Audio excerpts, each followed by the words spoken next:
नारायणं नमस्कृत्य नरं चैव नरोत्तमं देवीं सरस्वतीं व्यासं ततो जयम् उदीरयेत्। नमस्कार। अभी तक आपने सुना कि भरत अपने पूरे परिवार, गुरुजनों और अयोध्या वासियों के साथ चित्रकूट की ओर चले। चित्रकूट के निकट पहुंचने पर आकाश में धूल उड़ती देखकर राम ने लक्ष्मण से कहा कि भैया, ऐसा जान पड़ता है कि कोई राजा या राजपुत्र इस वन में शिकार खेलने आ रहा है। तुम जरा देख कर बताओ तो। लक्ष्मण तत्काल एक ऊंचे पेड़ पर चढ़ गए और फुर्ती से इधर उधर देखने लगे। अब आगे की कथा। लक्ष्मण ने राम से कहा, आर्य, एक चतुरंगिणी सेना उत्तर की ओर से इधर आ रही है। आप आग बुझा दीजिए, कवच पहनकर धनुष बाण उठा लीजिए। राम ने कहा, ये सेना तुम्हें किसकी जान पड़ती है? लक्ष्मण ने क्रोधित होकर कहा, और कौन होगा?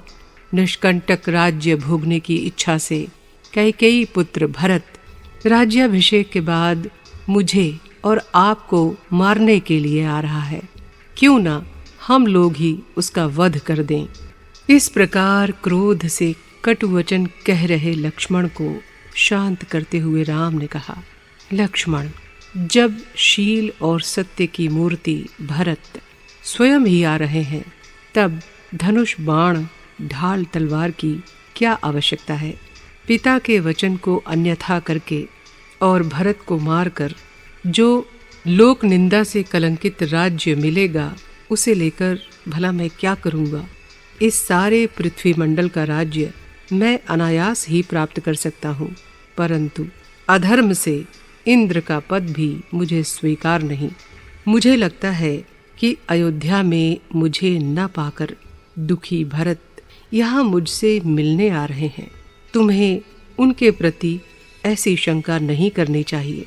धर्मात्मा राम के ये कहने पर राम ही के हित के लिए क्रोधित लक्ष्मण लज्जा के मारे संकुचित हो गए और बोले, मैं समझता हूँ कि पिताश्री स्वयं आपको देखने के लिए आ रहे हैं।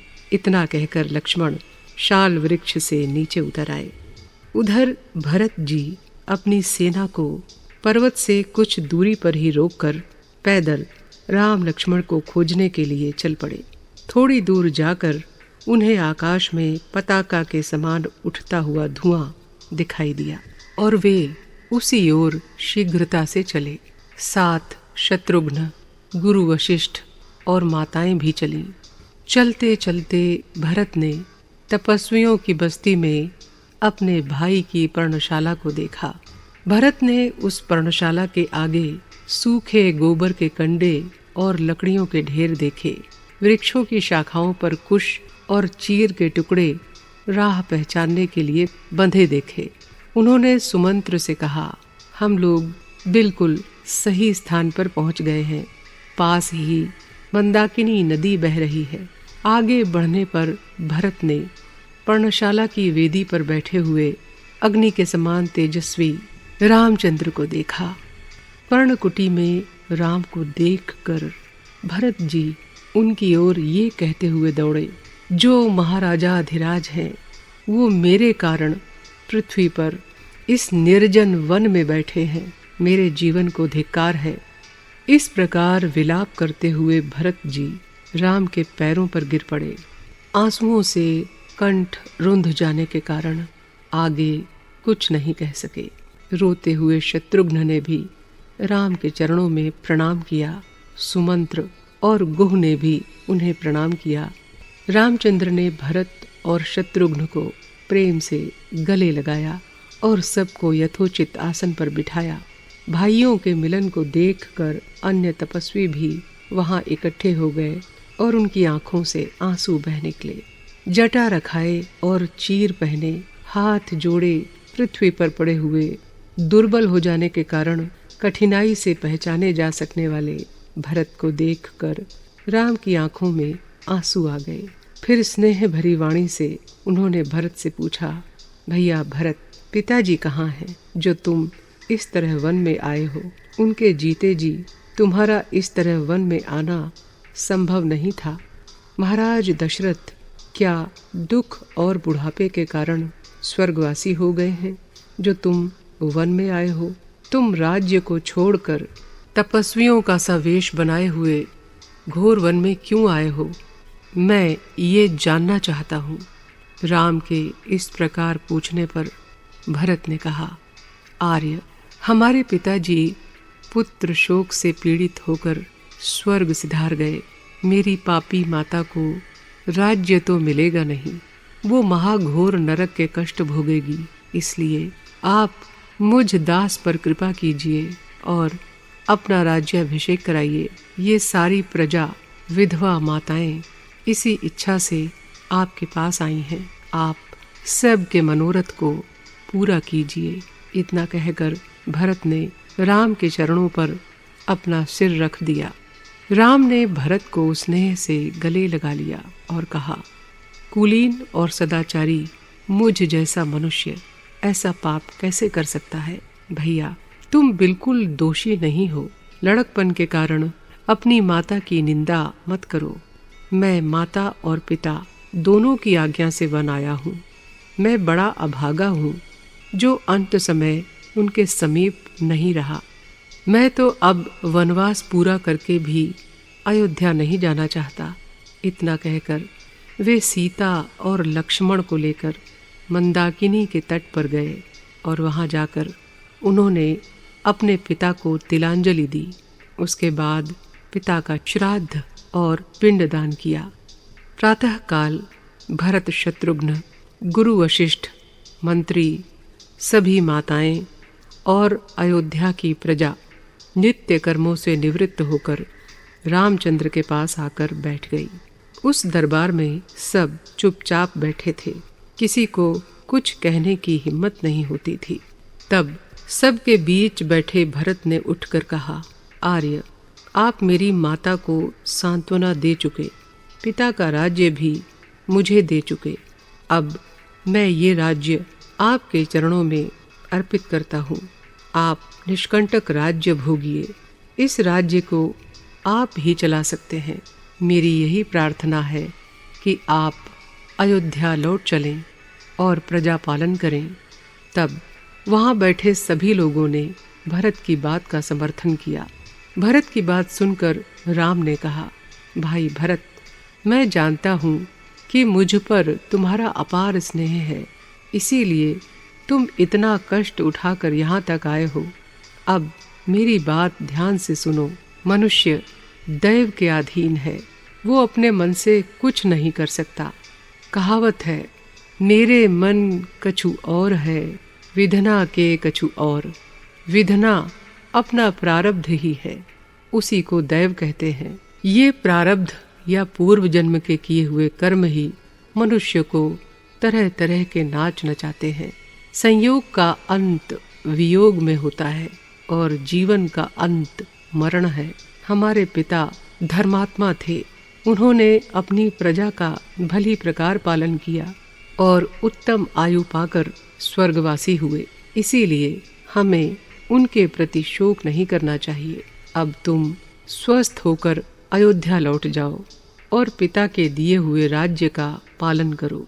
मैं भी यहाँ वन में रहकर पूज्य पिताजी की आज्ञा का पालन करूँगा। वो हमारे हितैषी थे। उनकी आज्ञा को न मैं अन्यथा कर सकता हूँ और न तुम टाल सकते हो। ये कहकर राम चुप हो गए। इसके बाद भी भरत रामचंद्र से बार बार अयोध्या लौटने की प्रार्थना करते रहे और राम की कुटी के सामने कुशासन पर अन्न जल त्याग कर बैठ गए। फिर वहां उपस्थित समाज को राम के पक्ष में देखकर भरत ने आचमन करके अनशन का विचार त्याग दिया और कहा कि यदि पिता की आज्ञा 14 वर्ष वन में रहने की है तो मैं ही वन में रह लूंगा। राम अयोध्या में प्रजा पालन करें। दोनों भाइयों की धर्म पर दृढ़ता देखकर वहां उपस्थित ऋषि मुनि उनकी प्रशंसा करने लगे। रावण ने ऋषियों को सता रखा है, इसलिए वो चाहते थे कि दुष्ट रावण शीघ्र मारा जाए और ये काम तभी जल्दी और अनायास हो सकता था जब राम अयोध्या न लौटकर वन की ओर ही जाएं। इसलिए वहां रहने वाले तपस्वी ऋषियों ने राम से कहा कि राजकुमार भरत, आप बुद्धिमान और धर्मात्मा हैं। रामचंद्र जो कह रहे हैं उसे मान लीजिए। देवताओं ने भी आकाश से फूल बरसाकर ऋषियों की बात का अनुमोदन किया और राम ने भी उनकी प्रशंसा की। मगर भरत बहुत निराश हुए। फिर उन्होंने राम से कहा, अब मेरी केवल एक ही प्रार्थना है कि आप ये सुवर्ण मंडित चरण पादुकाएं मुझे दे दीजिए। ये पूज्य पादुकाएं ही सब आदेश देंगी। राम ने भरत की इच्छा अनुसार चरण पादुकाएं भरत को दे दी। उन चरण पादुकाओं को प्रणाम करके भरत ने कहा, हे रघुनंदन, 14 वर्ष तक जटा वल्कल धारण करके मैं केवल फल मूल खाता हुआ नगर के बाहर नंदीग्राम में आपके लौटने की राह देखूंगा। हे शत्रुदमन, आपका राज्य इन पादुकाओं को सौंपकर प्रतिनिधि के रूप में राजकाज चलाऊंगा। 14 वर्ष पूरे हो जाने पर यदि आपके दर्शन मुझे नहीं होंगे तो निश्चय ही मैं अग्नि में प्रवेश करके प्राण त्याग करूंगा। राम ने कहा कि 14 वर्ष पूरे होते ही मैं आ जाऊंगा। इस प्रतिज्ञा के साथ राम ने भरत को स्नेह से गले लगाया। फिर शत्रुघ्न को गले लगाकर कहा, देखो, माता कैकेयी का आदर और रक्षा करना मैं तुम्हें अपनी और सीता की शपथ देता हूँ। इसके साथ ही भाइयों को, माताओं को, मंत्रियों को, गुरुजनों के साथ क्रमशः पुरवासियों को सांत्वना देकर विदा किया। भरत ने उन पादुकाओं को सादर लेकर राम की प्रदक्षिणा की और हाथी पर राजसी ठाठ के साथ स्थापित किया और वहां से रथ पर बैठकर चल दिए।